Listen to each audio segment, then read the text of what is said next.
Dr. Sam, before we dive in, when people hear your name today, they see a top functional medicine expert and speaker. But who were you before of this success? What was the pain build the person you have become? So you're asking me like how did I get here, or who I was before I got into functional medicine? Right now, you're a successful doctor. Mm-hmm. Your people love you. Your clients Mm-hmm. giving great reviews, and I saw Mm-hmm. what or who you are, who you was before you become that person.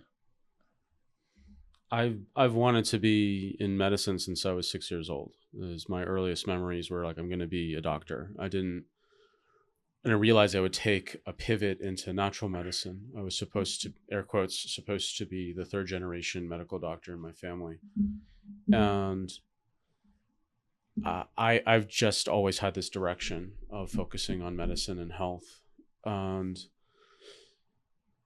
who I was before, I was, I think, more insufferable and un and less polished and less astute about how to navigate the social world and the business world. And I have I only recently discovered, basically within the past 6 years, that I actually have Asperger's syndrome, which is what is now called being on autistic spectrum disorder. Though I have a problem with the term disorder being thrown into that little diagnosis.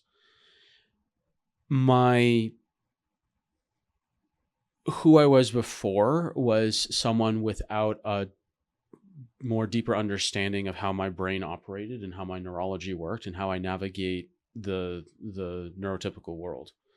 So who I am now is someone who's much more self-aware of just how my brain works and how I relate to other people and how to better and better pick up all the social cues, pick up all the patterns, and connect better and better. But before, there was a lot of awkwardness, social faux pas, missteps, and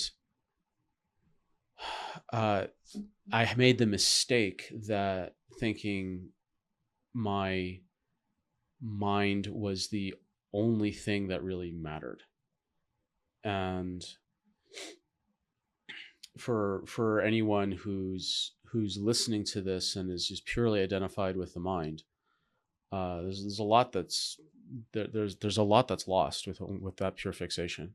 And my I mean, personally, I love my 40s. I think my 40s is the best decade I've had so far, and it has been very difficult, uh, not understanding neurodiversity only until recently, only basically until my very late 30s and early to mid 40s.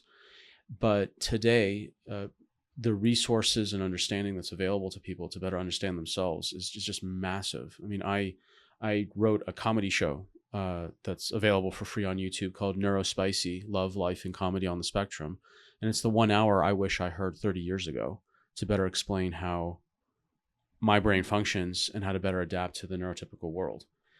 And I just wish I had the self-understanding and self-awareness.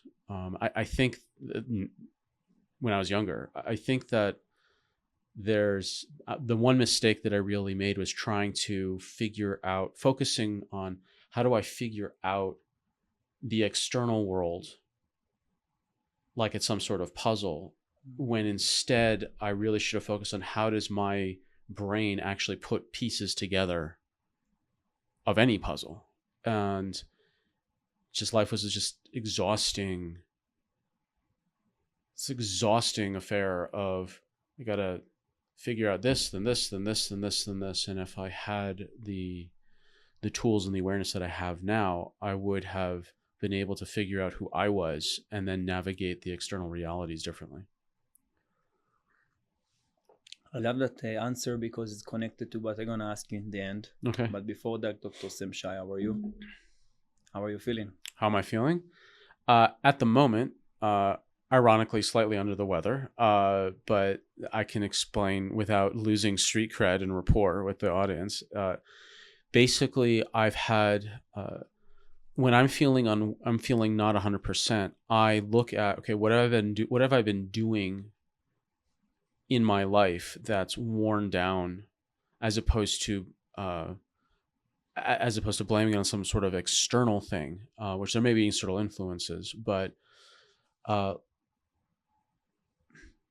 haven't been sleeping the best, and there's been a lot of additional stress in my life at the moment due to a number of factors from a number of different arenas. And I just know that my body's giving me the feedback that I'm reaching its capacity to stay at what I'm able to do. And so the feedback I'm getting is slightly stuffed nose on the right side, and feeling a bit more fatigued and a little bit slower on the uptake.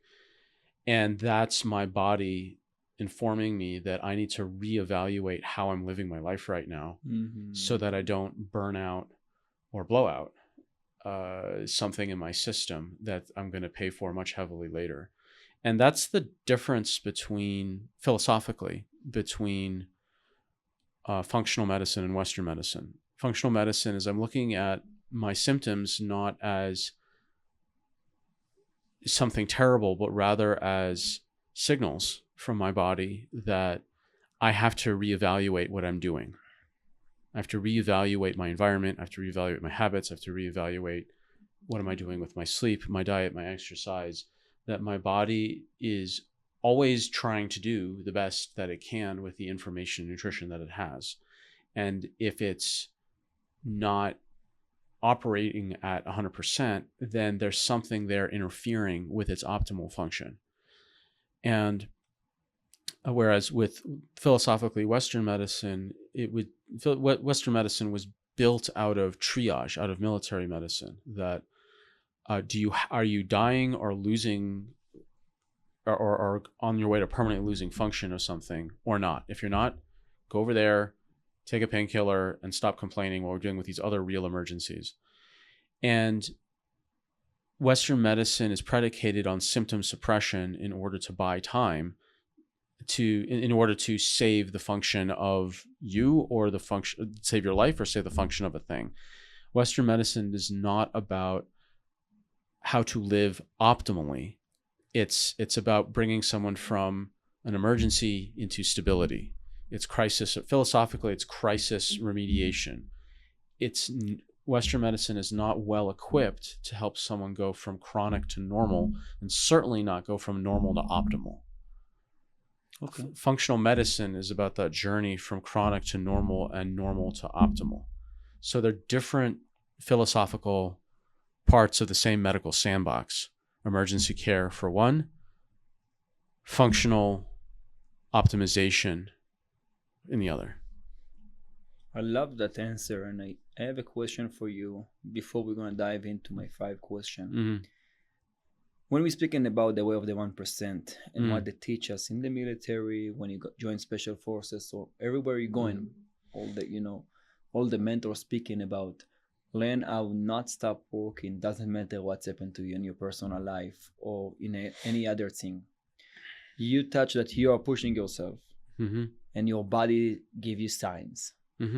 When is a sign, okay, I need to stop for one day, for a couple of hours, give my body the right rest that it needs, and keep back walking, but without destroying and feeling bad that I'm not pushing enough and I'm not trying enough. Like when there is a limit, and where is the limit? It's a really good question. Well, if you're bringing up the military, I'll frame it in military terms. Depends on the mission. So if you're in a very heated situation and it's a true emergency, and whether that emergency is a matter of seconds or minutes or hours or days or weeks, if it's a true emergency, then you have to summon forth what you need to do in order to get through. There is going to be a cost to that. if one lives a life from one emergency to the next, to the next, to the next, to the next, to the next, it's kind of unending, then that's either a problem of one's circumstance where you don't have control, or it's a problem of one's priorities. And some people really thrive on emergencies, and thriving in terms of not longevity, but thriving on the feeling of being alive. It is a total fallacy that everyone has the same drive to be long-lived and happy. That's a complete lie. A lot of people just want the feeling of being alive. Love that. Not necessarily, sometimes happiness sounds boring. Long-lived sounds like it's too far away. I want to feel alive now. So there are people whose drives are different than other people's. And some people,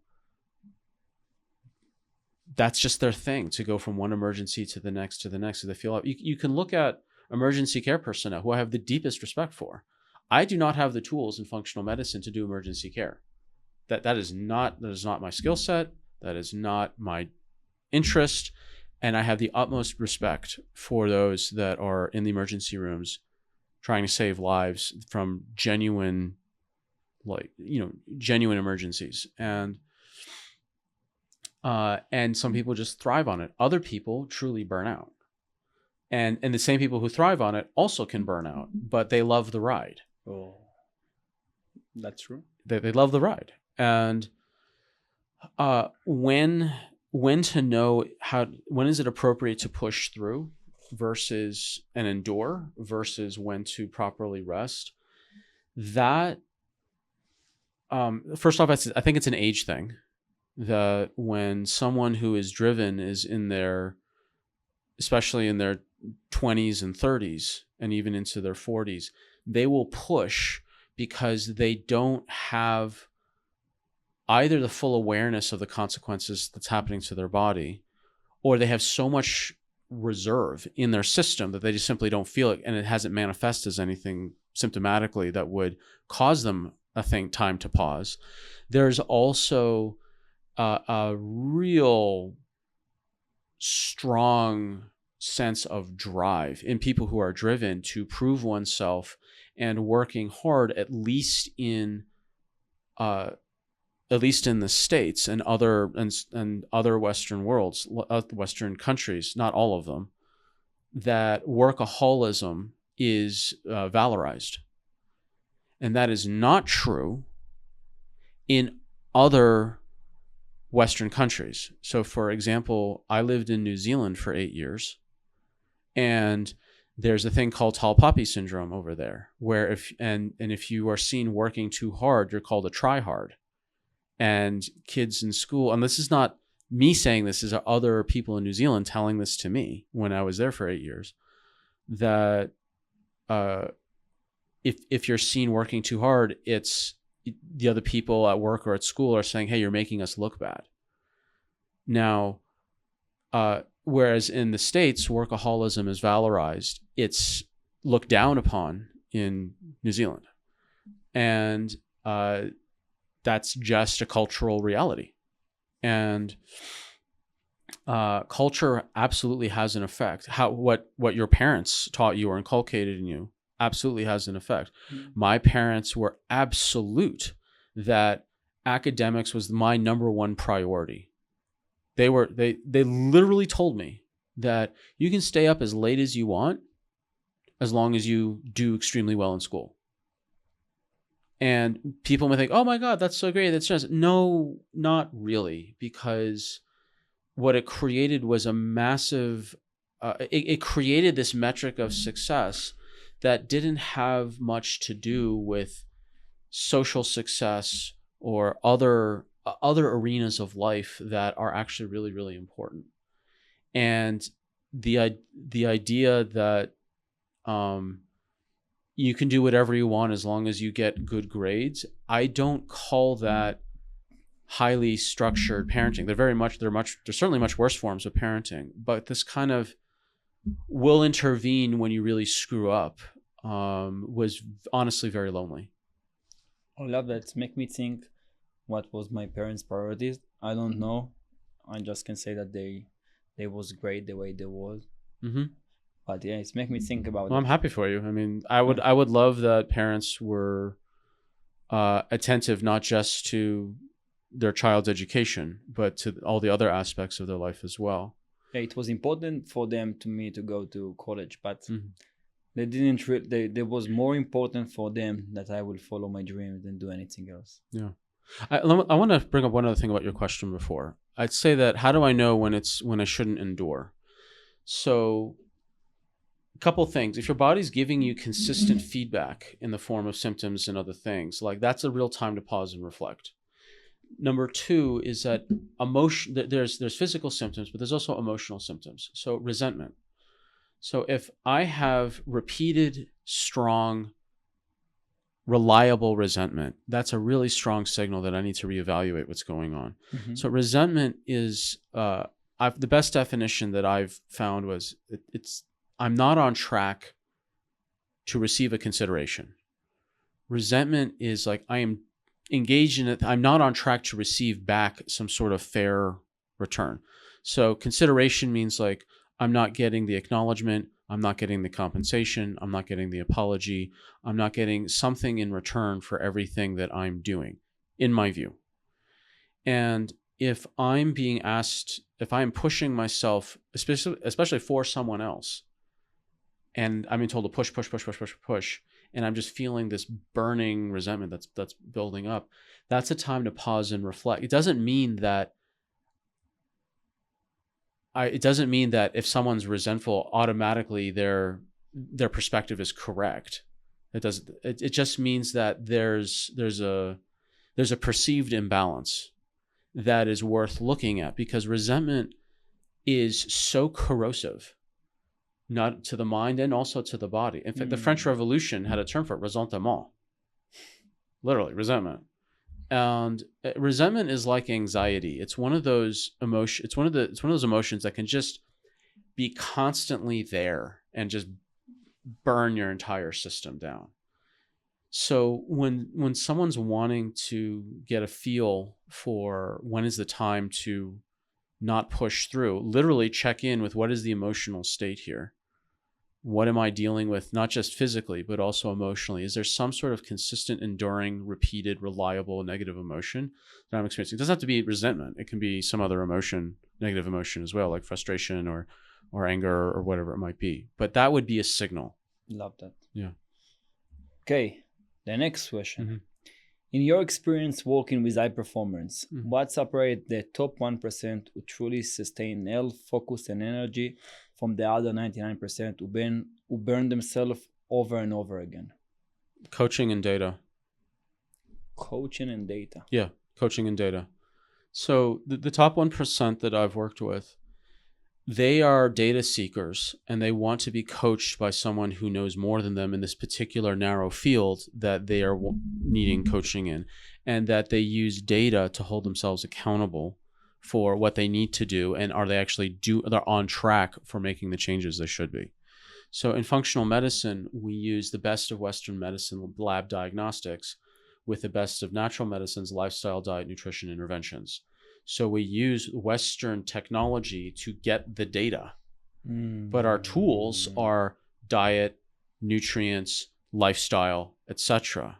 We're not using, radiation, surgery, and drugs, though some functional medicine doctors do have prescription rights, and they might use pharmacy in some specific ways.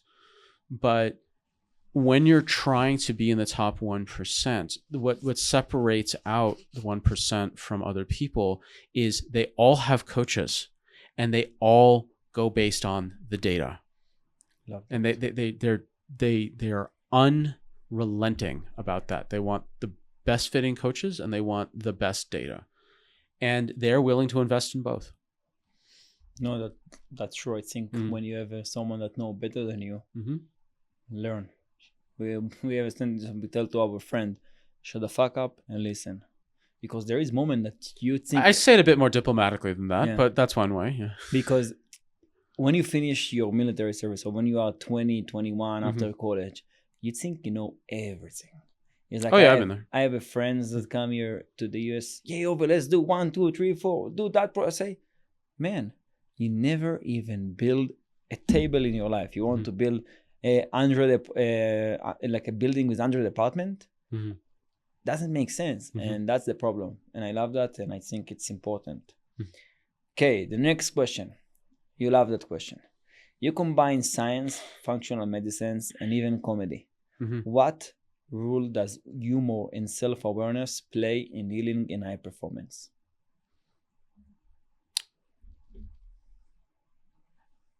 What role does humor and what play? Self-awareness. Humor and self-awareness play in healing and high performance.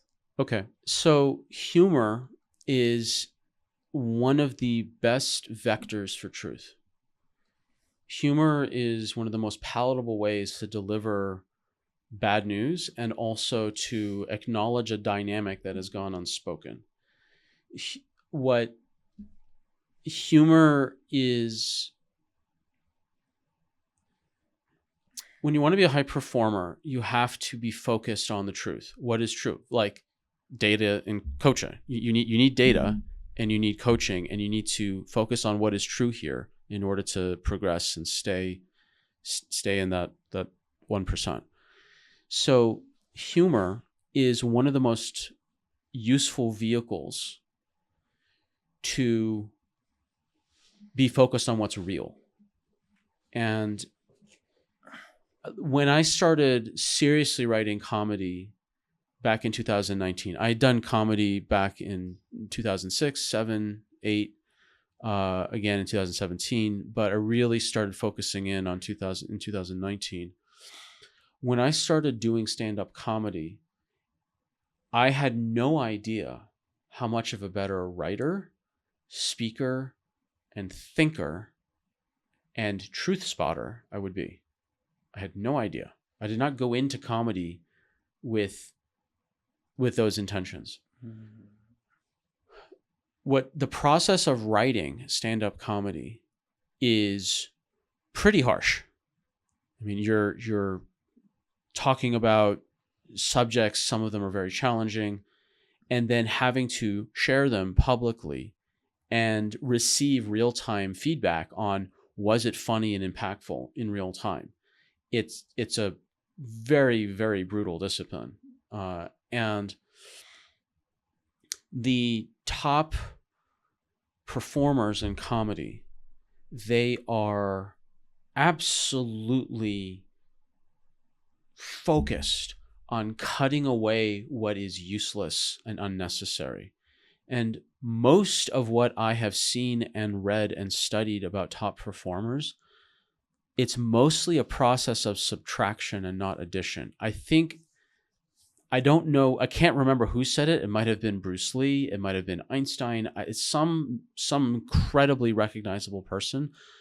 I'm sure someone will put the quote, in the comment section of when this is playing, but it's a process of subtraction rather than addition. And in stand-up comedy, it's exactly the same way. The term "a done joke" or "there's no fat on that joke" means that every single word is 100% necessary, that the joke will fail without the word. It's Einstein said, make things simple, but not too simple, but not over. Oh God, I'm butchering the quote again. Make things as simple as possible, but not more. Something like that. Again, someone can fact check me in the comment section. So with medicine, the connection with humor is actually, there's a secondary benefit to humor. It's the placebo effect. So my first bachelor's degree was in psychosomatic medicine. And the placebo effect can be summarized very simply. It's how much you like and trust your doctor. It's how much you like and trust your practitioner. How much you like and trust your coach. That's it. And when I learned that, suddenly everything made sense. And it explained two dynamics that that bothered me while I was in graduate school and in practice. And I didn't learn about this until 2019 when I read a newspaper article on the placebo effect that framed it as how much you like and trust your clinician. So it explained two important dynamics, which is very important for anyone who wants to be in the top 1% because there's something very practical at the end of this.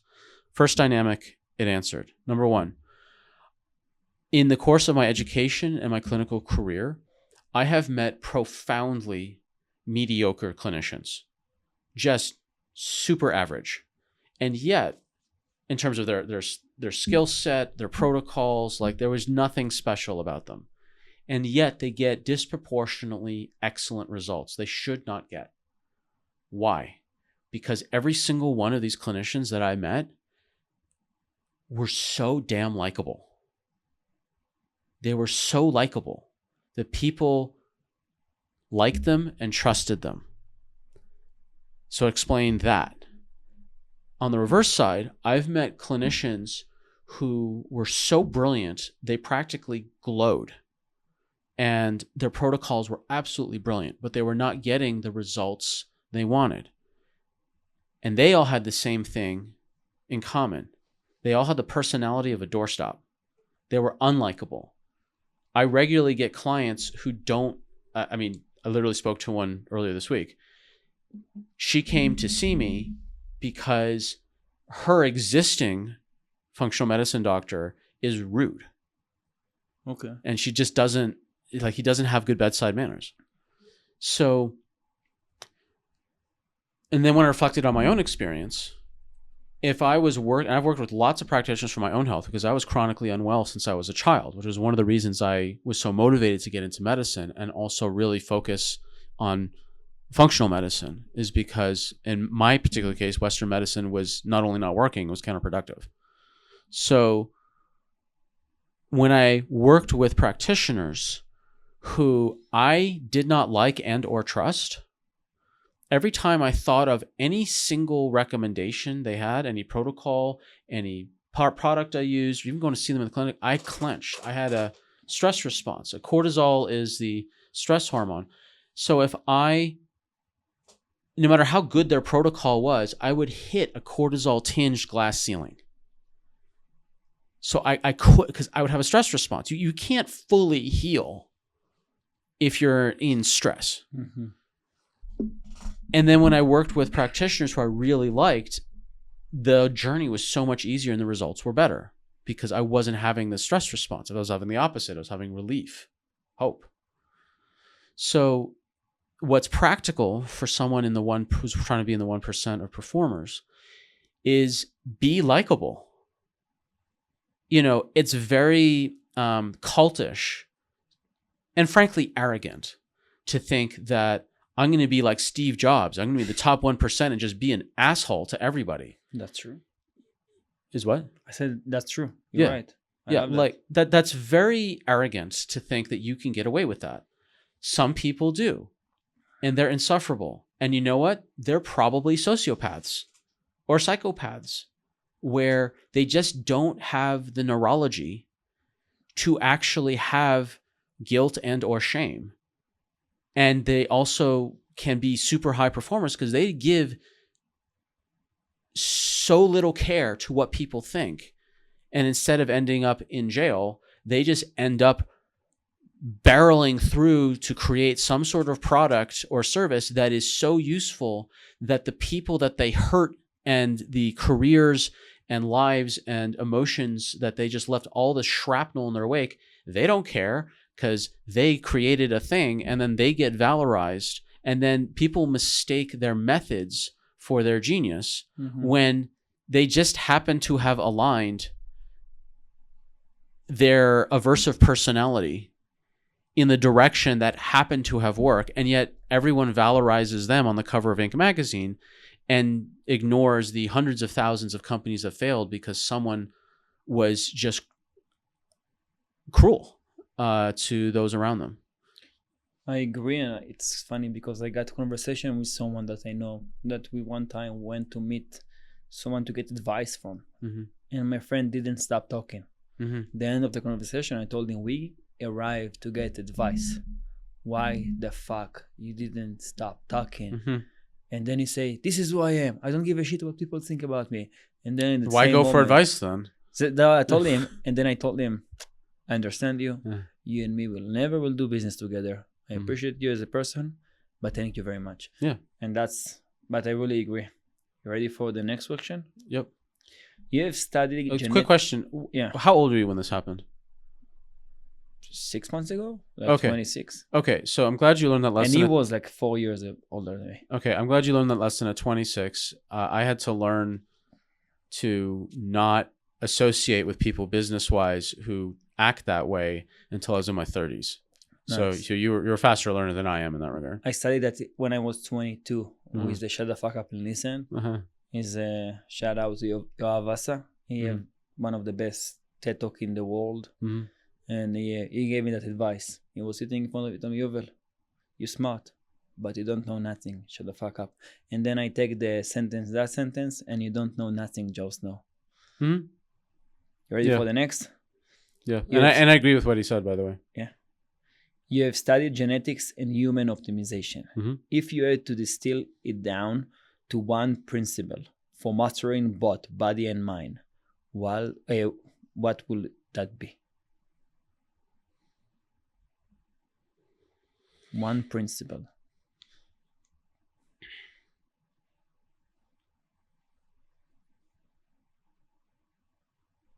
Get the data and act accordingly. Did that again. I love that. Get the data and act accordingly. And I'll elaborate. So in the genetics profiles that I run, amongst the many genes that I test, the one particularly for entrepreneurs that is of most one of the few that are the most interest is caffeine intolerance. So I mean, I remember giving a talk to 150 pretty successful entrepreneurs down in Puerto Rico, and when I mentioned that about 10% of the room or more is will have, quote, caffeine-induced anxiety and depression, you could feel the entire energy of the room clench in fear because so many entrepreneurs feel that a company runs on coffee. Well, genetically, I have caffeine-induced anxiety and depression. Now, I was trying to make my coffee as bulletproof as possible, and it didn't work. And I would still slam the coffee and coconut oil because, the podcast said so. But I was conflating anxiety with energy. And once I ran my genetics and realized that me and caffeine don't get along, my entire quality of life massively improved. And I switched away to other things that were supportive of my particular nervous system and my metabolism, not coffee. I'll give you another example. I thought that I was supposed to have a Mediterranean diet because that's what everyone says. And yet when I ran my genetics, it turned out that my carb tolerance was that of a low-carb paleo diet, borderline keto. Now, if I had run my genetics, I wouldn't have known that. And within 1 week of changing my diet, my digestive problems and these massive emotional and fatigue roller coasters really leveled out within 1 week because I was eating not congruently. Before, I was eating incongruently with my genetics. Another example, histamine intolerance. So histamine is the body's emergency flood switch. Histamine is when your bee stings your arm, your bee and your arm swells up. The bee did not inject a half quart or half liter of fluid into your arm. It injected venom, which can destroy, erode, corrode muscle, tissue, bone, nerve, whatever it might be. So what do you do when you have this injection of venom? You flood the area with water. You flood it to dilute it. That's what histamine does. It's the emergency flood switch to dilute venom, whether it's from a bee sting, scorpion, spider, centipede, certain plants you brush up, whatever it might be. You pull the switch, you flood the area with water. So problem is that if people are intolerant to histamine, they can put on, and they eat foods that are higher in histamine, or foods that increase the production of your own body's histamine, or foods that stop your ability to break down and remove histamine, When you eat those foods, it's the equivalent of eating a slow-moving full-body bee sting. And so you put on water weight, you feel fatigue, you have indigestion, people can get headaches. I mean, I'm not just talking about like the throat closure stuff. Like that's kind of obvious and acute. I'm talking about the more subtle responses to histamine intolerance, where people are just like I said, fatigued, headache, indigestion. They put on this like layer of water weight that they just can't, exercise doesn't get rid of. And when you get your genetics and you know if you're histamine intolerant and you switch to a low histamine diet, which is not super easy for a lot of people. But if you follow the data, then you can get the results that you're looking for. And you just have to be honest with yourself. Genetics is, it's so inarguable. I'll give you one more example. I can give you like an hour's worth of examples. I'll give you one more example. There's something about male psychology in functional medicine that can be a bit challenging. The vast majority of all clients and patients in functional medicine are women, usually between the ages of 35 and 60. There are some exceptions. There's some people who just work with men. There's some people who work with different age brackets, but by far, 35 to 60-year-old females. Now, when, and my practice is very similar. It's like it's an 80-20 rule. It's 80% of the practice female, 20% male, plus or minus. When I have, there's, I'm not saying all men, certain men I've seen, but it's a pattern that's large enough to articulate. When you run functional tests on a certain percentage of men, they can get kind of dismissive or defensive. You run a gut test, like, oh, I just ate something weird on Saturday night. Well, that's why that result is. They basically dismiss the results. They minimize, dismiss. It's like, well, I was stressed out that day, or it's this dismissal. They minimize. So now I practice in New Zealand, and there's a lot of alcoholism in New Zealand, like a lot. And when you put genetics results in front of someone, it's inarguable. It's kind of adorable if they try to argue with the results, but they can't. And it's the one test I've been able to put in front of a man who drinks a lot. And this has happened in my practice where I handed a gentleman his results. I knew he was an alcoholic and he really needed to get off the alcohol. I hand him his results, and as I hand him his results, I'm strategizing in my head, because genetically he cannot tolerate alcohol. It's extremely bad for him. And yes, people are like, well, of course alcohol is bad for you. Yeah, yes, and some people can just get rid of it easier than others. Like they can just detox alcohol so well. Other people, they really can't, and it's really bad for them. Yes, alcohol is bad for those other people too, but not, it's a spectrum. It's like really bad for certain people. I'm strategizing. How do I talk to this person that he just can't have alcohol anymore because it's so bad for his system and his symptomatology is showing it? I hand it to him, and as I'm beginning to talk to him, he just opens it up to the alcohol gene page on his own volition with no prompting on my part. He opens it. I realize what page he's on. My intuition say, just be quiet, don't say anything. And I just sit there. He looks at it and says, well, I guess this means I have to stop drinking, doesn't it? And I said, according to your particular genetics, yes. Oh, no. And he's like, okay. So it's the inarguability of the genetics that's one example of several. Yeah. And I feel like if anyone who is skeptical of functional medicine and data, start with genetics. It is the most high value single test you will ever run in your entire life, with not even a close second, and I can prove it. You run a thyroid test, you run a gut test, you run a mitochondria test. Those results are incredible. They're amazing. I run those all the time. But the value of the data decays rapidly after about the 6-month mark, 3 months in some cases, meaning that I'm not going to make any decisions on a gut test from 5 years ago. But you run a genetics test, you do it once, and that data is good for life. So you amortize whatever you invest in genetics now over the next 20, 30, 40, 50, 60, 70 years or more. It's nothing.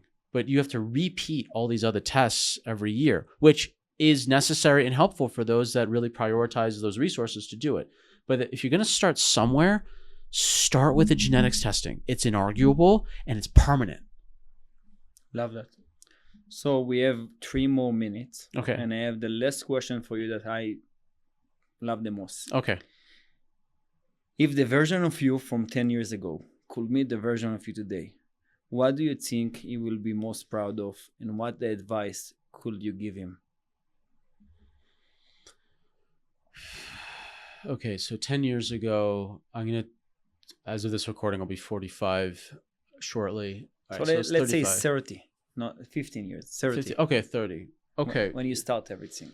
So the thing that I think my 30-year-old self would be most proud of is the community that I've built up, and the type of friends that I have, and my absolute willingness to seek out the truth, even if it's uncomfortable, even if it's inconvenient, even if it's deeply confronting.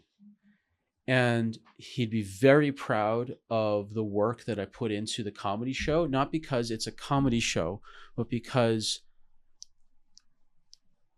I was able to understand myself deeply and also create a vehicle for other people who could now have this 1 hour shortcut to understand what it's like to live on the spectrum, and in a way that is funny, endearing, and informative. He would be incredibly proud of the clinical expertise that I've developed, to the point where I'm teaching other practitioners, other doctors, how to run genetics, how to interpret mitochondria panels. I've even helped design mitochondria panels. He'd be very proud of the directionality I have of just towards truth. And the advice that I would give him is that definitely avoid mold. That's been really devastating. Avoid mold and learn how to spot sociopaths, psychopaths, narcissists, and other aversive personalities, because I have spent way too much time in the company of not really good people in exchange for knowledge. And that has come at a tremendous price.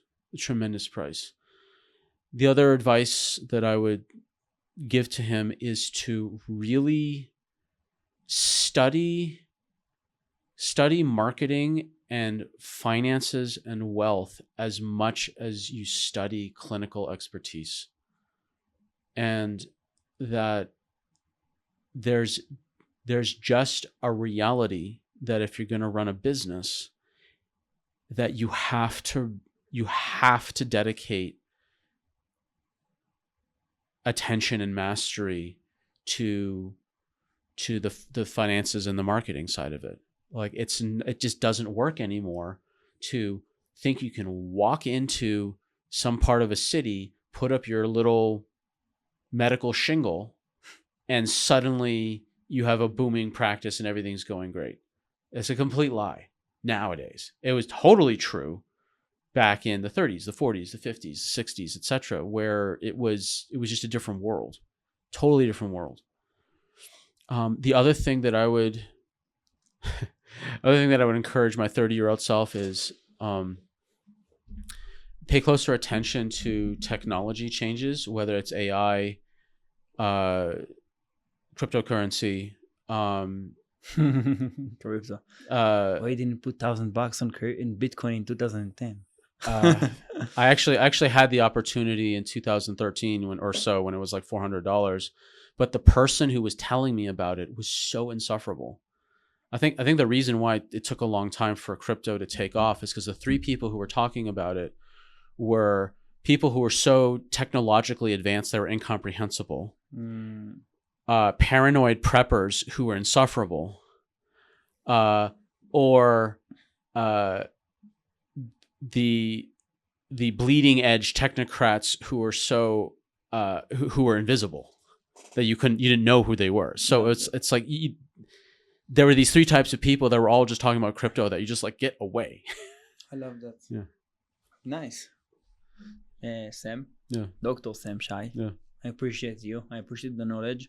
I hope so you got different questions than all the podcasts that you're doing. Thank you. I'm sure it will touch more the young generation. And one day when you will be a father, if you will want to be a father, I'm sure your children will be able to get a lot of inspiration from that podcast. Thank you. Thank you, Sam.